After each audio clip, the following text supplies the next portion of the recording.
माँ दुर्गा म्यूजिक आ गया, मिथिलांचल में छा गया। रिकॉर्डिंग बाय जय माँ दुर्गा म्यूजिक खजौली बाजार।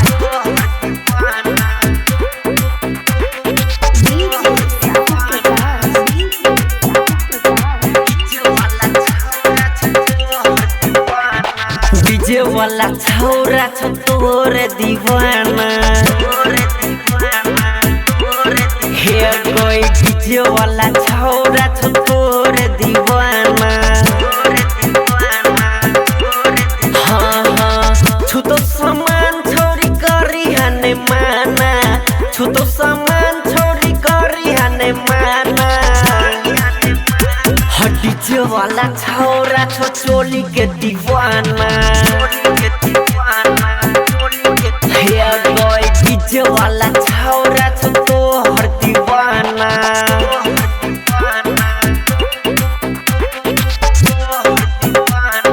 जय माँ दुर्गा म्यूजिक खजौली बाजार।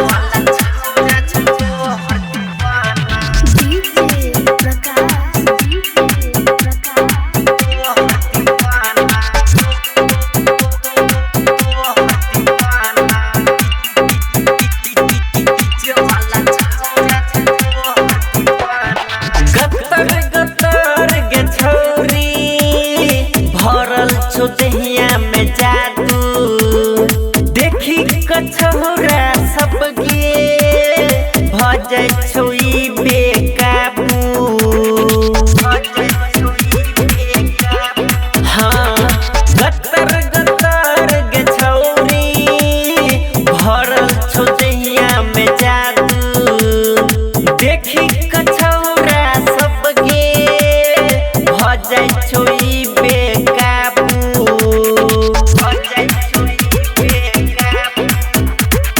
देखिए के हंस छो पूरा जवाना, हे कोई डीजे वाला भेलो छोरी चोली के दीवाना।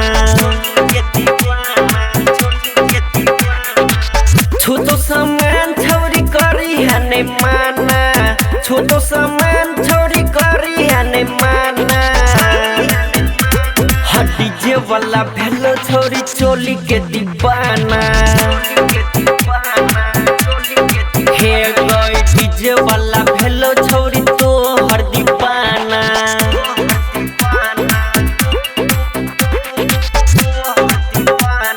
जय माँ दुर्गा म्यूजिक खजौली बाजार।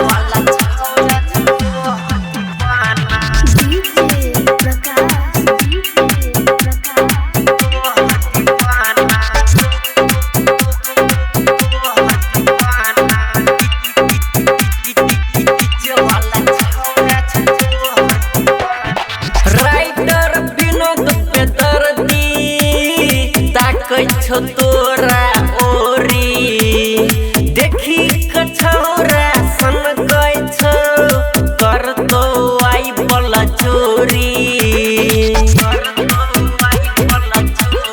हाँ राइटर विनोद बेदर्दी ताकै छो तोरा ओरी देखी कछौरा सन गई छो कर तो आई बला चोरी। हाँ हाँ साहू प्रकाश भेलो तोहर दीवाना, हे कोई गायक प्रकाश भेलो तोहर दीवाना। हे कोई छु तो सामान छोरी करी हने माना, छु तो सामान छोरी करी हने माना। डीजे वाला छौरा भेलो चोली के दीवाना, हे कोई डीजे वाला